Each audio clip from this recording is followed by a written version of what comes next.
जोहार जय मूल्यवासी में संकेत और आप देख रहे हैं MNTV। देश में बहुत बड़ी बड़ी घटनाएं इस वक्त घटित हो चुकी है। एक तरफ राहुल गांधी जो सांसद है, उनकी सांसदी चली गई है, उन पर एक केस लगा है। इसको लेकर कांग्रेस आक्रामक हो गई है, कांग्रेस रास्ते पर उतर आई है, आंदोलन कर रही है। उसी मुद्दे को बीजेपी अब भुना रही है। बीजेपी का कहना है कि राहुल गांधी ने संपूर्ण ओबीसी समाज का अपमान किया है, अवमान किया है। दूसरी तरफ सोशल जस्टिस के नाम पर कई सारे विपक्षी दल और सामाजिक संगठनों की एक मीटिंग कल 3 अप्रैल को दिल्ली में हुई थी। इसके अलावा ईवीएम का मुद्दा, शरद पवार इनकी 13 विपक्षी दलों को लेकर उन्होंने एक दिल्ली में मीटिंग की। वामन मेश्राम जो कि भारत मुक्ति मोर्चा के राष्ट्रीय अध्यक्ष है, उनके नेतृत्व में ईवीएम भंडाफोड़ परिवर्तन यात्रा, देशव्यापी परिवर्तन यात्रा, जिसका दूसरा भाग, दूसरी परिवर्तन यात्रा उन्होंने शुरू कर दी है। वो अभी फिलहाल उत्तर प्रदेश के 75 जिलों में चल रही है। चौधरी विकास पटेल इनके नेतृत्व में महाराष्ट्र में पिछले 2.5 महीने से, लगभग 2.5 महीने से एक यात्रा चल रही है। यात्रा ओबीसी की जाति निहाय जनगणना करने के लिए है। तो ये तमाम मुद्दे देश भर में हो रहे हैं और इन्हीं सभी मुद्दों पर बात करने के लिए हमारे साथ आज राष्ट्रीय पिछड़ा वर्ग मोर्चा के राष्ट्रीय अध्यक्ष स्वयं चौधरी विकास पटेल जी हमारे साथ में हैं। सर, MNTV पर आपका सबसे पहले तो स्वागत है। 21 जनवरी से आपकी परिवर्तन यात्रा जो है, राज्यव्यापी परिवर्तन यात्रा महाराष्ट्र में चल रही है और 21 जनवरी से या उससे पहले आप महाराष्ट्र में हैं, लगभग 2.5 महीने का समय हो चुका है। तो इस सबसे पहले तो मैं ये जानना चाहूँगा, क्योंकि मतलब आप महाराष्ट्र में इससे पहले भी आए होंगे, लेकिन इतने लंबे समय के लिए आप पहली बार रुके हैं महाराष्ट्र में। तो होता है ये कि हम जब दूसरे राज्य में जाते हैं तब वहाँ हमें मतलब कई प्रकार की दिक्कतों का भी सामना करना पड़ता है और कई नई चीज़ें भी होती है ना। भाषा को लेकर दिक्कत होती है या रहन सहन कैसा है, खान पान कैसा है। तो महाराष्ट्र में अब तक 2.5 महीने का अनुभव कैसा रहा? नहीं, बहुत अच्छा अनुभव रहा। विदर्भा में पूरा मतलब ये बोलने के लिए नहीं, मतलब सही में बताइए। विदर्भा में हम लोगों ने पूरा यात्रा किया, उसके बाद हम लोग मराठवाड़ा में यात्रा किया, पश्चिम महाराष्ट्र में हमारी यात्रा चल रही है। तो इतने में अभी जो हमारा अनुभव रहा वो बहुत अच्छा अनुभव रहा। जहाँ तक भाषा के लिहाज से है तो कोई ज़्यादा परेशानी नहीं है, क्योंकि जो मराठी भाषा है वो लगभग हिंदी भाषा जैसी ही। हाँ, मतलब पढ़ने में तो कोई दिक्कत नहीं है। पढ़ने में लिपि तो एक ही है। कुछ शब्द ऐसे हैं कि जो अलग हैं, मगर वो भी जो हम लोगों के यहाँ गांव देहात की देसी भाषा है, तो बहुत सारे शब्द ऐसे हैं जो गांव देहात की देसी भाषा से मिलते हैं। तो मैं गांव देहात का आदमी हूँ, बचपन से गांव देहात में रहा हूं, तो बहुत सारी जानकारी मुझे भाषा के लेवल पर भी है और हिंदी यहाँ के लोगों को समझ में आती है। मतलब गांव देहात में भी लोगों को हिंदी समझ में आती है, तो इसलिए मुझे कोई दिक्कत नहीं होती है। और जो हमारे वक्ता हैं उनको लगता है कि इनको मराठी नहीं समझ में आती होगी, तो अक्सर वो कोशिश करते हैं कि वो हिंदी में ट्रांसलेट करके हिंदी में बोले हो। तो मैं उनको बोलता हूँ आप मराठी ही बोलो, आपकी मराठी सुनते सुनते हम भी मराठी सीख जाएंगे। अगर आप हिंदी में बोलोगे तो हमको सीखने का मौका नहीं मिलेगा। तो उनको भी हम ये कहते हैं कि आप मराठी में ही बोलो। तो अभी तो इतने दिन में एक प्रोग्रेस ये हुआ कि लगभग मराठी मुझे समझ में आने लगी है। तो ऐसे कौन से शब्द है जो पहले मतलब आपने नहीं सुने थे? अब आपने कहा कि मराठी के शब्द जो है वो आपके देहात में जो हिंदी बोली जाती है, जो भाषा बोली जाती है, लगभग वो एक जैसे है। तो कौन से ऐसे मराठी के नए शब्द जो बिल्कुल भी आपको पता नहीं थे और यहाँ आने के बाद आपको पता चले? अब जैसे यहाँ जानकारी को माहिती कहते हैं। हाँ हाँ, तो ऐसे ऐसे बहुत सारे शब्द हैं जिसके बारे में सुनते सुनते जानकारी हो गई, तो वो जानकारी बढ़ रही है धीरे धीरे। बिल्कुल। जैसे हम लोग लेने के लिए कुछ कहते हैं तो इसको लीजिए, या देहात में हम लोग कहते हैं ल्या, यहाँ कहते हैं घ्या। तो ऐसी बहुत सारी चीजें हैं जो सुनते सुनते लोगों को, जो कि डेली सुनना है, तो डेली सुनने से ये जानकारी बढ़ रही है। और महाराष्ट्र से निकलते निकलते मुझे उम्मीद है कि जानकारी पूरी हो जाएगी। खान पान के लिहाज से कोई ज़्यादा डिफरेंस नहीं है, बस एक है कि यहाँ अभी भी बाजरे की रोटी मिल जाती है आसानी से, उत्तर प्रदेश में नहीं मिलती है। अच्छा, वहाँ गेहूँ ज्वार भी अभी ना के बराबर है, ज्वार भी नहीं मिलता है, गेहूँ ही मिलता है आमतौर। तो ये थोड़ा खाने की दृष्टि से भी थोड़ा ये है, बाकी तो एक जैसा ही, कोई ज़्यादा अंतर नहीं है उसमें। जी बिल्कुल। आपने परिवर्तन यात्रा का जिक्र किया चौधरी साहब, 2.5 महीना कोई मतलब बहुत कम समय नहीं है, लंबा समय है। और आपने जैसे भाषा हो या खान पान के लिहाज से जो बातें बताई है, तो परिवर्तन यात्रा को लेकर कैसा रिस्पांस है लोगों का? लोग क्या सोचते हैं, किस प्रकार की प्रतिक्रिया आती है आपके यात्रा में अब तक? जिन मुद्दों को लेकर हम लोग यात्रा कर रहे हैं, इन मुद्दों पर कोई पार्टी बहुत मुखर होकर के नहीं बोल रही है। जैसे कि जो सबसे बड़ा इशू है जाति जनगणना का इशू, तो इसको लेकर एक तो इसको प्रमुख इशू बनाकर हम लोग यात्रा चला रहे हैं। तो इसमें क्या है कि ओबीसी की जातियां तो इसमें बड़े पैमाने पर शामिल हो रही है। इसके साथ ही साथ जो ओबीसी में नहीं है, महाराष्ट्र के मराठा लोग, वो लोग भी इसमें बड़े पैमाने पर हिस्सा ले रहे हैं, क्योंकि जाति जनगणना का मुद्दा उनसे भी जुड़ा हुआ मुद्दा है। तो एक तो इसको लेकर के ओबीसी में बहुत ज्यादा रिस्पांस है, मतलब एक तरीके का उत्साह है कि कोई इस मुद्दे पर बात कर रहा है, बोल रहा है कि 75 साल हो गए देश में आज़ादी का अमृतोत्सव मनाया जा रहा है, और दूसरी तरफ हमारी गिनती तक नहीं हुई 75 साल में। तो इसको लेकर लोगों के अंदर एक जो मैसेज और बहुत सारी जानकारी जो लोगों के पास में नहीं थी, तो वो पूरा सुनने के बाद कार्यक्रम उनको लगता है कि ये जानकारी तो हमारे पास थी नहीं, ये नई जानकारी हमको मिल रही, तो उससे लोग जुड़ रहे हैं। दूसरा जो महत्वपूर्ण मुद्दा है वो एमएसपी गारंटी का मुद्दा है कि किसानों को उनकी फसल का जो उचित मूल्य मिलना चाहिए वो मूल्य अभी तक नहीं मिला। तो ये भी एक महत्वपूर्ण मुद्दा लेकर के, चूंकि ओबीसी मैक्सिमम किसान लोग हैं, तो इससे भी उनका आकर्षण बहुत ज़्यादा है इस मुद्दे को लेकर, और इस पर भी लोग बहुत ज़्यादा रिस्पॉन्ड कर रहे हैं, जुड़ रहे हैं। और जो एक महत्वपूर्ण मुद्दा है देश में, निजीकरण का जो बड़ा मुद्दा है, बेरोजगारी जिसकी वजह से बढ़ी हुई है देश के अंदर, तो निजीकरण को लेकर जिस तरीके से 2014 में मोदी जी ने कहा था कि हम देश नहीं बिकने देंगे, तो तमाम देश के लोगों को लगा कि कांग्रेस के लोग बेच रहे हैं, तो बीजेपी के लोग और नरेंद्र मोदी खास तौर से बचाने का काम करेंगे, इसको रोकने का काम करेंगे। लेकिन जिस तरीके की पॉलिसी अडॉप्ट किया बीजेपी गवर्नमेंट ने, नरेंद्र मोदी की सरकार ने, उससे लोगों को ये दिख रहा है कि अभी तो हर चीज़ प्राइवेट हो गई, और हर चीज़ प्राइवेट हो गई तो गवर्नमेंट जॉब खत्म हो गई, गवर्नमेंट जॉब खत्म हो गई तो रिजर्वेशन खत्म हो गया। तो ये केवल अब ओबीसी का मामला नहीं रहा, एससी एसटी ओबीसी जो रिजर्व कैटेगरी में आते हैं, जिनको रिजर्वेशन मिला हुआ है या जो रिजर्वेशन के लिए लड़ाई लड़ रहे हैं, उन सब के लिए ये बड़ा मुद्दा हो गया। या ये कहा जा सकता है कि जो आम लोग हैं, जिनको चाहत है कि सरकारी नौकरी हमको चाहिए, उन सारे लोगों के लिए ये बड़ा मुद्दा हो गया है। या जो देश के बारे में सोचते हैं कि देश का डेवलपमेंट होना चाहिए,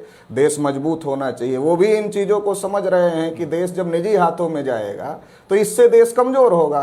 तो ये निजीकरण का एक बहुत बड़ा मुद्दा है। तो इसमें हम लोग ये मुद्दा लेकर चल रहे हैं कि निजी क्षेत्र में भी रिजर्वेशन होना चाहिए। एक बात ये, क्योंकि अगर पूंजीपतियों को गवर्नमेंट का पैसा लेने में कोई समस्या नहीं है अपने डेवलपमेंट के लिए, तो गवर्नमेंट की स्कीम लागू करने में क्या समस्या है?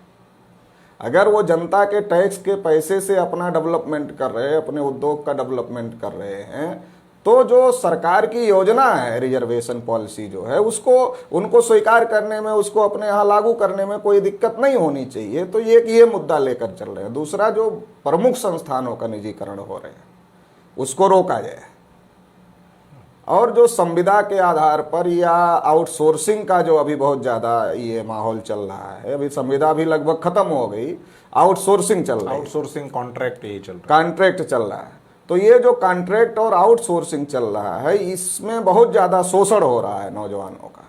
तो इसको बंद किया जाए और पूरी तरीके से गवर्नमेंट जॉब ही दिए जाएं। तो इन मुद्दों को लेकर के हम लोग अपील कर रहे हैं। तो इस पर भी लोगों का बहुत ज़्यादा सहयोग और समर्थन मिल रहा है, और लोग बड़ी संख्या में यात्रा में शामिल हो रहे हैं। और एक जो मुद्दे तो बहुत सारे हैं, मगर उसमें एक और जो महत्वपूर्ण मुद्दा है हमारी दृष्टि से, वो ये है ईवीएम का मुद्दा। उसको लेकर के भी हम लोग चल रहे हैं कि ईवीएम में जो गड़बड़ी हो रही है इसको रोका जाए, क्योंकि अब आम लोगों को भी ये बात समझ में आने लगी है। लगातार जिस तरीके से बीजेपी जीत रही है, जिस तरीके से सरकारें बन रही है, और लोग ज़मीन पर रहते हैं, लोग वोट देते हैं, लोग अपने गांव का, अपने इलाके का माहौल समझते हैं, जानते हैं, तो उनके वो जैसा समझते हैं, जैसा जानते हैं, उसके अपोजिट जब रिजल्ट आता है तो उनको भी लगता है कहीं ना कहीं गड़बड़ी है। लोग इंजीनियर तो नहीं है गांव देहात, टेक्निकल एक्सपर्ट नहीं है, टेक्निकल बातों को नहीं समझ रहे, लेकिन जो माहौल बन रहा है उसको उसके आधार पर समझते हैं। तो जब हम लोग ईवीएम के मुद्दे को लोगों को समझा रहे हैं तो वो भी लोगों को समझ में आ रहा है। तो ये कुछ मुद्दे हैं जिनको लेकर हम लोग यात्रा चला रहे हैं और इस पर बड़े पैमाने पर यात्रा को समर्थन मिल रहा है और खास तौर से ओबीसी, कुणबी, मराठा इन लोगों का बहुत बड़ा सहभाग इस यात्रा में हो रहा है। अभी कहाँ तक आई है आपकी यात्रा? अभी हमारा पूना में चल रहा है। ओके, और उसके बाद और कितने जिले और कितना समय लगेगा उसको cover अभी करने के? लगभग मई फर्स्ट वीक तक ये यात्रा चलेगी। ओके, अभी मतलब विदर्भ हो गया, मराठवाड़ा हो गया और पश्चिम महाराष्ट्र हो गया। पश्चिम महाराष्ट्र हो गया। अभी कोंकण बाकी है। हाँ। और ये खानदेश जो एरिया है, नासिक वगैरह, वहाँ ये सारा बाकी है। ओके, तो ये मई के पहले हफ्ते तक ये समाप्त हो जाए। ठीक है। आपने रिजर्वेशन इन प्राइवेट सेक्टर इसका जिक्र किया, वो भी एक मुद्दा आपके इसमें है। तो क्या मतलब आपकी डिमांड सरकार से है कि सरकार पूंजीपतियों को कहे कि ये लागू करे, या आप सीधे पूंजीपतियों के पास में ये मतलब मैसेज दे रहे हैं कि आप ये सरकारी पॉलिसी जो है उसको लागू करिए? नहीं, हम सरकार से ये कह रहे हैं, अगर सरकार पॉलिसी बना दे, पूंजीपतियों की दया पर इसको छोड़ने का कोई मतलब नहीं है ना। पैसा जो जनता के टैक्स का है वो सरकार दे रही है पूंजीपतियों को। अगर सरकार जनता के टैक्स का पैसा पूंजीपतियों को दे रही है विकास के नाम पर, तो जो सरकारी योजना है उसके लिए भी सरकार कानून बनाए कि जो पूंजीपति गवर्नमेंट का पैसा लेकर कंपनी लगाएंगे, कम से कम उन पूंजीपतियों को रिजर्वेशन पॉलिसी एडॉप्ट करना पड़ेगा, तभी उनको गवर्नमेंट से लोन या मदद मिलेगी, नहीं तो नहीं मिलेगी। लेकिन एक तरफ आप कह रहे हैं कि कांग्रेस की सरकार हो या बीजेपी की सरकार हो, इन दोनों ने मिलकर निजीकरण किया, यानी जो रिजर्वेशन है, निजीकरण का डायरेक्ट इम्पैक्ट रिजर्वेशन पर होता है, तो निजीकरण से उन्होंने रिजर्वेशन समाप्त किया। वही सरकार पूंजीपतियों को ये क्यों कहेगी, या किस आधार पर कहेगी कि आप जो है इनको प्राइवेट सेक्टर में रिजर्वेशन लागू कर दो? क्योंकि वो रिजर्वेशन खत्म करने के लिए निजीकरण किया है। सरकार को सरकार चलाने के लिए वोट चाहिए, सरकार बनाने के लिए वोट चाहिए, और उसमें 52% वोट जो है, 52% जो वोट है वो ओबीसी के लोगों का है। और जो रिजर्वेशन का मुद्दा है ये SC ST OBC सब का मुद्दा है, तो ये तो लगभग 85 से 90% लोगों का मुद्दा है। तो इसके आधार पर अगर लोग जागृत होते हैं और लोग इस मांग को लेकर आगे बढ़ते हैं, इसको लेकर आंदोलन करते हैं, तो सरकार को मजबूर होना पड़ेगा ये करने के लिए। सरकार नहीं करना चाहेगी तो भी उसको करना पड़ेगा, क्योंकि सरकार को लोगों के वोट चाहिए, लोगों का सपोर्ट चाहिए, तभी सरकार चल सकती है, नहीं तो नहीं चल सकती है। तो यात्रा में हम लोग ये मुद्दा ये इसलिए उठा रहे हैं ताकि ये मुद्दा जनता के बीच में जनता का मुद्दा बने, और जनता इस मुद्दे को लेकर के अगर आगे आती है तो फिर सरकारों के ऊपर, कोई भी सरकार हो, उसके ऊपर दबाव बनाया जा सकता है और इसको लागू किया जा सकता है। बिल्कुल। सोशल जस्टिस की, रिजर्वेशन का मुद्दा जो है वो सोशल जस्टिस से जुड़ा हुआ है। सोशल जस्टिस की जहाँ तक बात करें तो कल ही 3 अप्रैल को एक बड़ी मीटिंग, एक बड़ी कॉन्फ्रेंस हुई है, जिसमें कई राज्यों के मुख्यमंत्री, उप मुख्यमंत्री, इसके अलावा मंत्री, वर्तमान में जो अलग अलग राज्यों में मंत्री है वो शामिल हुए थे। लगभग 150 से 200 सामाजिक संगठनों के लोग उसमें शामिल हुए थे। और मुद्दा कुल मिलाकर जो मुद्दे थे उसका निचोड़ अगर कहा जाए, उसको नाम भी उन्होंने दिया था सोशल जस्टिस कॉन्फ्रेंस करके। तो क्या मतलब इस पर आपकी पहली टिप्पणी क्या है? कल मीटिंग हुई है, इसको आप किस प्रकार से देखते हैं? जानकारी हमको भी मिली इस मीटिंग की जी। तो ये अगर इस तरीके से एकजुट होकर के कोई बात करने की कोशिश है, कोई लड़ाई आगे लड़ने की कोशिश है, फिर तो ठीक है। मुझे नहीं पता है कुछ मीटिंग में, कॉन्फ्रेंस में कोई ऐसा प्रस्ताव भी पास हुआ कि चलो ये सोशल जस्टिस होना चाहिए, चलो ये तो होना चाहिए, ये वोट लेने के लिए भी लोग बोलते रहते होना चाहिए, मगर इसका कोई रोड मैप क्या उस कॉन्फ्रेंस में तैयार हुआ या नहीं तैयार हुआ, इसके बारे में मुझे अभी तक कोई जानकारी नहीं है कि इसको आगे कैसे लेके चलना है, आगे इसकी लड़ाई कैसे लड़ना है। पार्लियामेंट के अंदर जिन पार्टियों के लोग शामिल हुए उसमें कल के कॉन्फ्रेंस में, उनके लोग पार्लियामेंट के अंदर ऑलरेडी हैं। बिल्कुल। और आज की तारीख में अगर आप सोशल जस्टिस करना चाहते हो तो उसमें सबसे बड़ा मुद्दा जाति जनगणना का मुद्दा है। जाति जनगणना के बगैर कौन सी सोशल जस्टिस हो सकती है?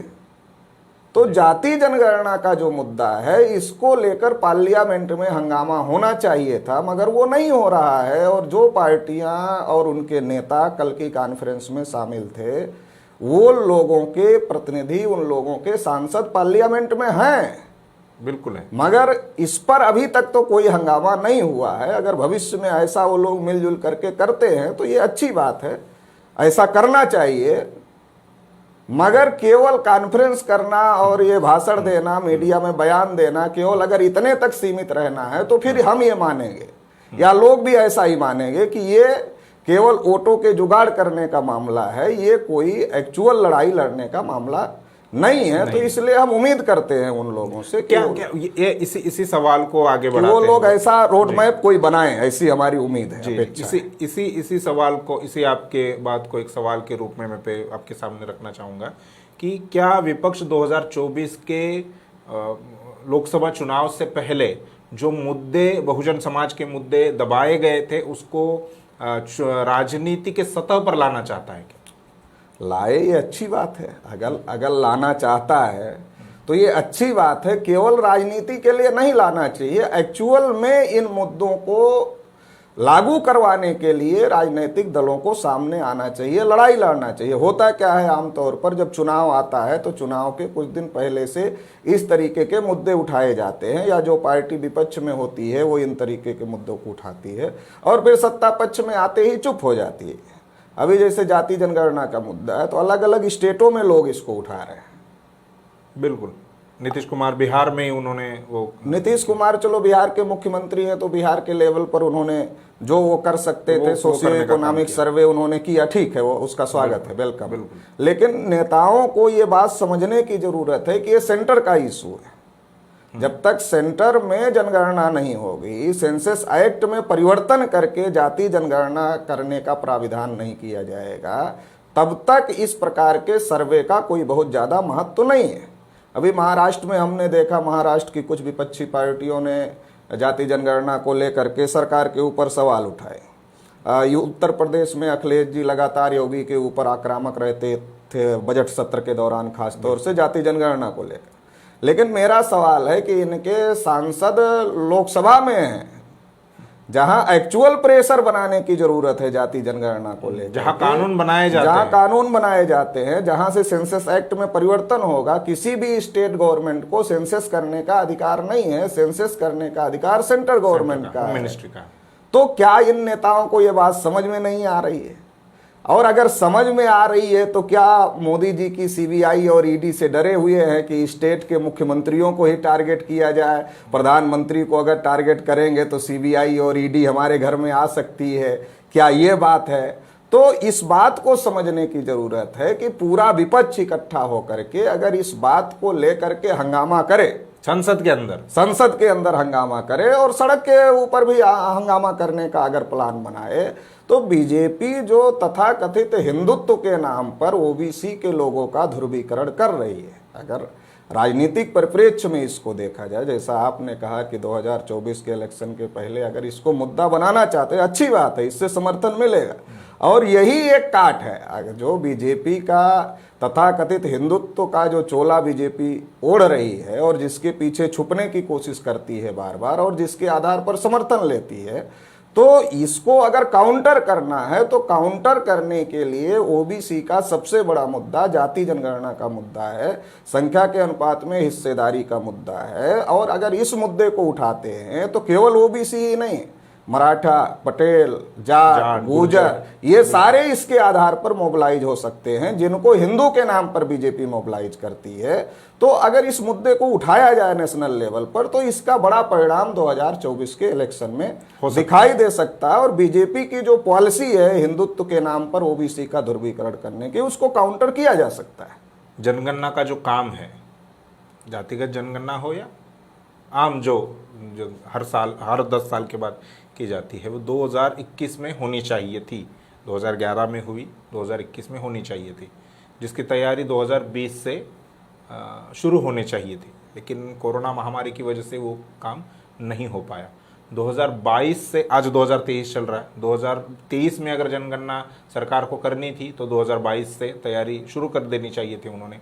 लेकिन उन्होंने वैसा नहीं किया। इसका मतलब है कि 2023 में भी जनगणना होने वाली नहीं है। 2024 में अगर जनगणना करनी है तो 23 से शुरुआत करनी होगी, वो भी काम नहीं हो रहा है। और 24 में तो लोकसभा का चुनाव है, तो सारी मशीनरी चुनाव के काम में लग जाएगी। तो सरकार, एक तो जातीय जनगणना का मुद्दा है, वो एक अलग विषय है, लेकिन सरकार गिनती ही नहीं करना चाहती है या नहीं कर रही है। क्या इसके पीछे आप जैसे जो सामाजिक संगठन हैं या राजनीतिक पार्टियां जो अभी कुछ हद तक इस मुद्दे को उठा रहे हैं, क्या उनका दबाव है सरकार पर? यदि हमने गिनती करना शुरू कर दिया तो ये लोग हम पर प्रेशर बनाएंगे कि जाति आधारित गिनती करो, और फिर सरकार को ना चाहते हुए भी वो गिनती, जातीय गिनती करनी पड़ेगी। इस वजह से सरकार गिनती की ही शुरुआत नहीं करना चाहती या नहीं कर रही है। सबसे महत्वपूर्ण मुद्दा तो ये है कि जनगणना का जो सीधा संबंध है वो डेवलपमेंट से है, योजना बनाने से। बिल्कुल। अब ये पार्टी जो बीजेपी है, ये नारा लगा रही है सबका साथ सबका विकास। सबसे ज्यादा विकास का शब्द अगर कोई बोलता है तो यही लोग बोलते हैं, बीजेपी, नरेंद्र मोदी। बीजेपी और नरेंद्र मोदी बोलते हैं। मगर अभी तक तो 75 साल में ओबीसी की गिनती नहीं हुई, इसलिए ओबीसी के लिए कोई प्लान नहीं बना, कोई बजट अलॉटमेंट नहीं हुआ। अब ये लोग सबकी जनगणना रोक रहे हैं और नारा लगा रहे हैं सबका साथ सबका विकास, और सबकी जनगणना रोक रहे हैं। जब सबकी जनगणना रोक रहे हैं तो सबके विकास पर पाबंदी लगा रहे हैं, क्योंकि जनगणना के बगैर डाटा नहीं आएगा, डाटा के बगैर डेवलपमेंट की योजना बनाई नहीं जा सकती। तो मतलब ओबीसी का विकास नहीं करना चाहती, एक बात ठीक है। हाँ। ठीक है, आप ओबीसी विरोध में, हाँ। आप ओबीसी के विरोध में, लेकिन आप सभी की गिनती क्यों रोक रहे हैं? अभी तो सभी का रोक रहे हैं, मतलब पूरे देश का विकास ही बंद करना चाहते हैं, देश के सभी लोगों का विकास बंद करना चाहते हैं। वास्तविकता ये है कि जो जाति जनगणना का इशू है, आज ये आम लोगों का इशू बन चुका है। आम लोगों में ये आवाज पहुंच चुकी है कि जाति जनगणना होनी चाहिए। तो इसका बहुत ज़्यादा दबाव गवर्नमेंट के ऊपर है। 2011 में भी इसका बहुत ज़्यादा दबाव बना हुआ था, मगर 2011 में लोग उतना जागृत नहीं थे इस मुद्दे को लेकर, लेकिन आज की तारीख में बहुत ज़्यादा जागृत हैं लोग इस मुद्दे को लेकर के। तो इससे सरकार डरी हुई है, मतलब उसको ये ना निगलते हुए बन रहा है ना उगलते हुए बन रहा है, गले की हड्डी बनी हुई है। तो इसलिए इन्होंने पहले कोविड का सहारा लिया कि कोविड की वजह से हम जनगणना नहीं कर सकते हैं। तो कोविड की वजह से जनगणना नहीं हो सकती। जनगणना कोई रैली सभा है क्या कि उतने लोगों को इकट्ठा करना है, इसके लिए कोविड अवरोध है? रैली और सभा, जब कोविड से लोग मर रहे थे तब भी रैली और सभाएं हो रही थी, इलेक्शन हो रहे थे अलग अलग राज्यों के। जनगणना में तो डोर टू डोर जाना है, उसके लिए तो कोई इतना ज्यादा अवरोध नहीं है, कोई ज्यादा लोगों को एक साथ इकट्ठा नहीं होना है। अब तो ये खत्म ही हो गया, मतलब कोरोना भी। हाँ, सोशल डिस्टेंसिंग और मास्क का प्रयोग करते हुए, सैनिटाइजर का प्रयोग करते हुए भी जनगणना की जा सकती थी। बिल्कुल, उसमें कोई बहुत ज्यादा दिक्कत नहीं थी, चूंकि बहुत सारे काम इस तरीके के हो रहे थे तो ये भी हो सकते थे, मगर फिर भी बहाना बनाकर इसको रोका गया। अभी कोविड का मामला भी लगभग खत्म हो गया। कोविड का मामला खत्म होने के बावजूद भी सरकार की जनगणना करने की कोई योजना नहीं है। वो जनगणना को टालना चाहते हैं, और टालने के पीछे का मकसद ये है कि 2024 का जो इलेक्शन है, अगर उस इलेक्शन के पहले वो जनगणना करते हैं और जाति जनगणना और ओबीसी की जनगणना नहीं करते हैं, तो इससे जो मैसेज जाएगा लोगों के अंदर, वो मैसेज बहुत ज्यादा ओबीसी के लोगों को बीजेपी के खिलाफ में खड़ा कर देगा, और इसकी वजह से 2024 का इलेक्शन बीजेपी हार जाएगी। ऐसा बीजेपी के लोगों को लगता है कि अगर हम जनगणना करेंगे और ओबीसी की जनगणना उसमें नहीं करेंगे, 2024 के इलेक्शन में हम ओबीसी हमारा विरोध, ओबीसी विरोध करेगा और हम चुनाव नहीं जीत सकते हैं। तो इसलिए वो जनगणना को 24 तक टालना चाहते हैं, क्योंकि उनको पता है कि लोग शांत नहीं बैठने वाले हैं। अगर हम जनगणना घोषित करेंगे, उसमें ओबीसी की जनगणना घोषित नहीं करेंगे, तो लोग शांत नहीं बैठने वाले हैं, लोग इसके खिलाफ में आंदोलन करेंगे। 2011 में भी भारत मुक्ति मोर्चा के माध्यम से हम लोगों ने जाति आधारित जनगणना नहीं तो हमारे घर में जानकारी नहीं, ऐसा अभियान चलाया था, और बहुत सारी जगह हम लोगों ने जनगणना का बहिष्कार करने का काम किया था। कई जगह हमारे कार्यकर्ताओं को पकड़ करके भी पुलिस ले गई थी, उसके बाद फिर उन्होंने छोड़ दिया था। तो उस समय तो कम जागृति थी, हमारा संगठन भी उतना मजबूत नहीं था। आज की तारीख में तो हमारा संगठन भी बहुत ज़्यादा मजबूत हो गया है और दूसरे तमाम लोगों के अंदर ये चेतना और जागृति आ गई, जाति जनगणना होनी चाहिए। तमाम सामाजिक संगठन इसको लेकर के बोलते रहते हैं, पॉलिटिकल संगठन भी इसका विरोध नहीं कर सकते हैं, वो भी इसके सपोर्ट में है। वो कम बोल रहे हो, ज़्यादा बोल रहे हो, लेकिन वो इसका विरोध नहीं कर सकते हैं। इवन बीजेपी के लोग इसका विरोध करने की स्थिति में नहीं है। बीजेपी के नेताओं को भी जब पूछा जाता है तो कहते हैं कि नहीं नहीं, हम चाहते हैं जनगणना होनी चाहिए। महाराष्ट्र के उप मुख्यमंत्री ने भी कहा कि हम इसके कोई विरोध में नहीं है, नीतीश जी कर रहे हैं, हम एक कमेटी बनाएंगे, बिहार भेजेंगे, जांच करेंगे, उसमें क्या कमियां खामियां, क्या सही है, उसका क्या अनुभव है, उसके आधार पर हम प्लान बनाएंगे। तो कुल मिलाकर के ये जो कहना है, ये क्या कहना है, इसका मतलब क्या है? पहले नीतीश जी जनगणना करेंगे, फिर हम कमेटी भेजेंगे, फिर वो रिपोर्ट देगी, फिर उसके अनुभव के आधार पर हम, तब तक 24 का इलेक्शन निकल जाएगा। तो कुल मिलाकर के आरएसएस बीजेपी का ये जो कार्यक्रम है, ये 24 का इलेक्शन के बाद में कोई फैसला करने का मामला है। 24 का इलेक्शन उनको जीतना है, तो वो जनगणना जैसे मुद्दे को छेड़ना नहीं चाहते, जिससे जो उनका सबसे मजबूत जो वोटर है ओबीसी, वो उनसे छिटक जाए, ये वो नहीं चाहते और इसके लिए वो नहीं करना चाहते। हम लोग तो लगातार जाति जनगणना को लेकर के दबाव बना रहे हैं, लगातार आंदोलन कर रहे हैं, लगातार यात्राएं चल रही, लगातार जन जागरण का अभियान चला रहे हैं। तो उनको पता है कि अंदर अंदर ये सारा मामला बहुत ज़्यादा बड़ा हो गया है, तो इसलिए वो इस मुद्दे को छेड़ना नहीं चाहते हैं 24 के इलेक्शन के पहले। जितने समय अभी हमने बात की है, 20-25 मिनट का समय हुआ होगा, उसमें आपने एक ही बात कही है कि बीजेपी जो है वो ओबीसी विरोधी है। ठीक है, ओबीसी के विरोध में काम करे, फिर चाहे वो रिजर्वेशन समाप्त करने की बात हो, चाहे जातीय जनगणना ना करने की बात हो। लेकिन बीजेपी तो बहुत ज़्यादा अब हाल के पीरियड में, अभी पिछले कुछ दिनों से, एक आध हफ्ते से वो ये दिखा रही है, या वो है, या आप बताइए हमें, कि वो बहुत ज़्यादा ओबीसी के समर्थन में है। मुद्दा राहुल गांधी की मैं बात कर रहा हूँ। राहुल गांधी ने एक बयान दिया था 2-4 साल पहले कि सभी मोदी जो है, उसमें उन्होंने नीरव मोदी, ललित मोदी, इनका जिक्र किया, और ये उन्होंने कहा कि ये चोर है, और जो प्रधानमंत्री मोदी है वो उनका साथ सहयोग कर रहे हैं या उनको समर्थन दे रहे हैं, जो भी है बचा रहे हैं। तो इसको लेकर राहुल गांधी की सांसद ही चली गई, बर्खास्त हो गई। कांग्रेस आक्रामक है, आंदोलन कर रही है। बीजेपी ने एक अलग सुर अपनाया है, वो कह रहे हैं कि राहुल गांधी ने समूचे ओबीसी समाज का अपमान किया है। तो वो तो ओबीसी के लिए अपना प्रेम जाहिर कर रहे हैं, और आप कह रहे हैं कि वो ओबीसी विरोधी है। कोई भी आदमी इस बात को सुनकर हंसेगा जो थोड़ा जानकारी रखता हो। जो जानकारी नहीं रखता है उसको तो कुछ भी बताया जा सकता है। भारत की एक बहुत बड़ी समस्या है कि भारत की जो बहुत बड़ी आबादी है उस तक सही जानकारी पहुंचने ही नहीं दिया जाता है। जो जानकारी पहुंचाने का स्रोत है उस पर कुछ लोगों ने ही नियंत्रण रखा हुआ है, और उसकी वजह से सही जानकारी नहीं पहुंचती, और ओबीसी के संदर्भ में तो बिल्कुल भी सही जानकारी नहीं पहुंचती है।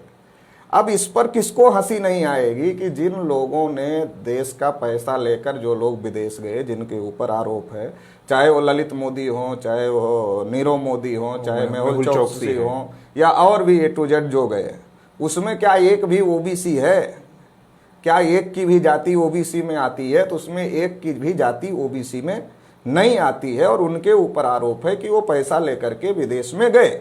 अब वो पैसा लेकर विदेश में जाकर के रहने लगे, उनको भारत सरकार की ये भी स्थिति नहीं है कि उनको बुला ले देश के अंदर। ऐसी भी भारत सरकार इस स्थिति में नहीं है। इसको लेकर राहुल गांधी ने बयान दिया और उसको मोदी से जोड़ा, और फिर उन्होंने ये कहा कि ये मतलब चोरों का साथ दे रहे हैं, ऐसा उनका कहना है जी।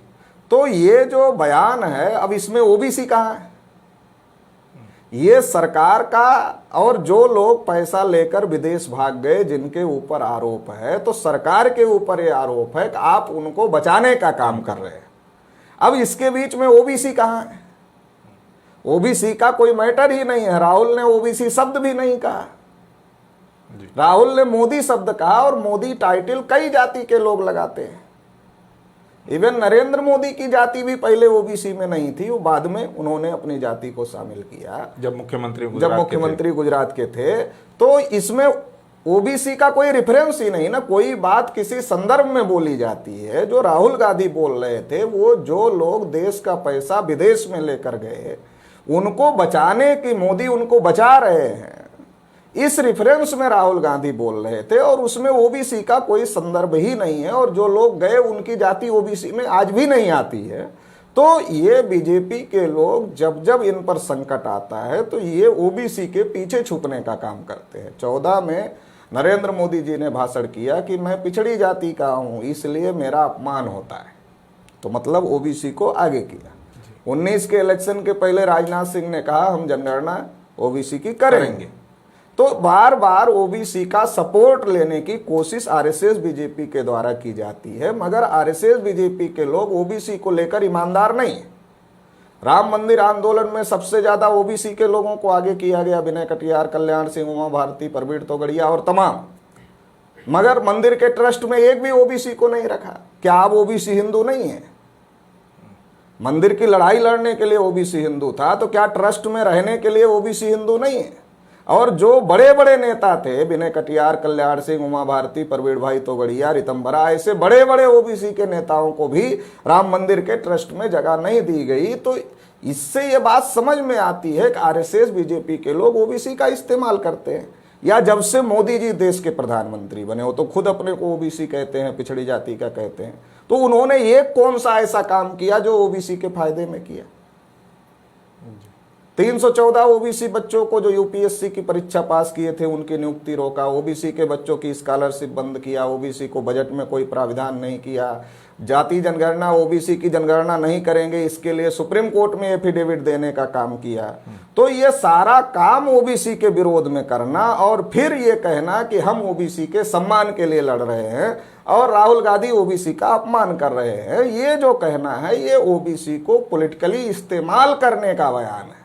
ये ओबीसी को पॉलिटिकली इस्तेमाल करने की रणनीति है। ये ओबीसी के सम्मान और अपमान का मामला नहीं है। हमारा ऐसा मानना है कि जानवरों की गिनती होती है मगर ओबीसी की गिनती नहीं होती। यही ओबीसी का सबसे बड़ा अपमान है और ये अपमान आज की तारीख में आरएसएस बीजेपी के लोग कर रहे हैं, जिनकी सरकार है, जानवरों की कर रहे हैं, ओबीसी की नहीं कर रहे हैं। ये ओबीसी का सबसे बड़ा अपमान। आपने कल जब आपकी परिवर्तन यात्रा चल रही थी उसका एक कार्यक्रम हमने सुना, उसमें आपने कहा कि चोरों के साथ में ओबीसी को जोड़कर बीजेपी खुद ओबीसी का अपमान कर रही, उसको थोड़ा विस्तार से अगर बताएं। तो सही बात है ना, जिन लोगों के ऊपर देश का पैसा लूटकर विदेश में जाने का आरोप है उनके ऊपर कोई अटैक कर रहा है, उनके खिलाफ में कोई बोल रहा है और आपको ये कह रहा है, गवर्नमेंट को ये कह रहा है कि आप उनके सपोर्ट में खड़े हुए हो इसलिए वो भाग जाते।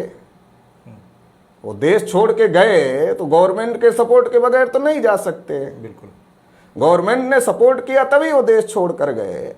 तो किसी ने ये आरोप किया, मान लीजिए राहुल गांधी ने आरोप किया कि ये आप लोग इनको बचाने का काम कर रहे हो। अब आप ये कह रहे हो कि राहुल गांधी ने जो देश का पैसा लेकर विदेश भाग के गए उनके खिलाफ बोलना ये ओबीसी समाज का अपमान है। इसका मतलब जो लोग देश का पैसा चुरा कर गए, देश को छोड़कर गए, उन चोरों के साथ में आप पूरे ओबीसी समाज का नाम जोड़ने का काम आरएसएस बीजेपी के लोग कर रहे हैं। तो राहुल गांधी का बयान अपमानजनक है ओबीसी के लिए, या फिर ये जो देश का पैसा लूट कर गए और वो ओबीसी नहीं है मगर फिर भी उनके साथ पूरे ओबीसी समाज को आप क्लब कर रहे हो, तो ये तो ओबीसी का और भी ज्यादा बड़ा अपमान है। ये तो आरएसएस बीजेपी के लोग कर रहे हैं, जानवरों की गिनती कर रहे हैं, ओबीसी की नहीं कर रहे। इससे बड़ा अपमान क्या हो सकता है ओबीसी का? आरएसएस बीजेपी के लोग ओबीसी का अपमान कर रहे हैं मगर वो ओबीसी को पॉलिटिकली इस्तेमाल करना चाहते हैं और खुद को बचाने के लिए ओबीसी समाज के पीछे छुपना चाहते हैं। आपने इसी मुद्दे को लेकर जो ओबीसी की जाति की गिनती नहीं कर रहे हैं बीजेपी के लोग, और ये जो राहुल गांधी का जो मुद्दा अभी चल रहा है, इसको लेकर आपने चरणबद्ध आंदोलन की घोषणा भी की है। ज़रा उसके बारे में बताइए कि कौन कौन से चरण हैं, क्या आंदोलन होगा और इस आंदोलन से आप क्या साबित करना चाह रहे हैं? देखिए, अभी ये जो आरएसएस बीजेपी के द्वारा बार बार ओबीसी का इस्तेमाल किया जा रहा है, चाहे वो मंदिर आंदोलन के समय में किया गया हो, मंडल कमीशन में ओबीसी के साथ जो धोखेबाजी हुई वो ओबीसी क्यों नहीं समझ पाया, क्योंकि मंदिर आंदोलन में आरएसएस बीजेपी के लोगों ने ओबीसी को उकसाकर शामिल करवाने का काम किया, ओबीसी का इस्तेमाल किया। 2014 में भावनात्मक अपील नरेंद्र मोदी जी के द्वारा की गई कि मैं पिछड़ी जाति का हूं इसलिए मेरा अपमान होता है, फिर ओबीसी का इस्तेमाल किया गया। भ्रष्टाचार विरोधी आंदोलन में जब जाति जनगणना का मामला चल रहा था उस समय भी ओबीसी का इस्तेमाल किया गया। और अभी फिर जब बीजेपी बुरी तरीके से घिरी हुई है तमाम मुद्दों को लेकर के, उसमें एक अडानी का मुद्दा भी बड़ा मुद्दा है जिसको लेकर घिरी हुई है कि अडानी किस तरीके से फर्जी कंपनियां बनाते हैं और किस तरीके से वो ये सारा का घोटाला कर रहे हैं, तो उसको लेकर के भी विपक्ष उनको घेरने का काम कर रहा है। तो ऐसे में वो फिर ओबीसी का इस्तेमाल करने का काम आरएसएस बीजेपी के द्वारा किया जा रहा है। तो हम लोग ये प्लान बनाए हैं कि अब ओबीसी को इस्तेमाल नहीं होने दिया जाए। बहुत दिन से ओबीसी इस्तेमाल हो रहा है और ओबीसी का कोई कल्याण, कोई फायदा नहीं हो रहा है और लगातार आरएसएस बीजेपी के लोग ओबीसी को इस्तेमाल करने का काम कर रहे हैं। तो हम लोग अब ओबीसी समाज को इस्तेमाल नहीं होने देंगे। तो इसके लिए एक तो ओबीसी समाज को जागृत कर रहे हैं, ओबीसी समाज को संगठित कर रहे हैं। और अभी ये जो आरएसएस बीजेपी के द्वारा प्रोपेगेंडा किया जा रहा है कि ये राहुल का बयान ओबीसी का अपमान है, तो ये गलत प्रोपेगेंडा है। अगर ये गलत प्रोपेगेंडा ओबीसी समाज में चला गया तो फिर ओबीसी का फिर एक बार इस्तेमाल हो जाएगा। तो इसलिए हम लोग ये अभियान पूरे देश भर में चला रहे हैं कि जानवरों की गिनती करना मगर ओबीसी की गिनती ना करना, यही ओबीसी का सबसे बड़ा अपमान है और ये आरएसएस बीजेपी कर रही है। इसलिए इसके खिलाफ में 4 चरण में हम लोगों ने आंदोलन घोषित किया। पहले चरण में 30 मार्च को हम लोगों ने 31 राज्यों के 563 जिला मुख्यालयों से महामहिम राष्ट्रपति महोदया को ज्ञापन भेजने का काम किया। अभी 5 अप्रैल को हम लोग 31 राज्यों के 563 जिला मुख्यालयों पर धरना प्रदर्शन करने का काम कल करेंगे और 17 अप्रैल को हम लोग रैली प्रदर्शन करेंगे देश भर में। और फिर 30 अप्रैल को हम लोगों ने भारत बंद का आह्वान किया हुआ है कि अब ओबीसी का कोई इस्तेमाल नहीं करेगा, बल्कि ओबीसी अपने हक अधिकार के लिए लड़ेगा। और हक अधिकार का सबसे बड़ा मुद्दा है कि जाति आधारित जनगणना होनी चाहिए और जिसकी जितनी संख्या है उसको सभी क्षेत्रों में उसका हिस्सा मिलना चाहिए। तो इन मुद्दों को लेकर हम लोगों ने ये 4 चरणों में आंदोलन घोषित किया हुआ है। जी बिल्कुल, धन्यवाद चौधरी साहब हमारे स्टूडियो में आने के लिए और हमें वक्त देने के लिए। बहुत महत्वपूर्ण और गंभीर मुद्दों पर आपने हमें जानकारी दी है, हमारे दर्शकों को जानकारी दी है।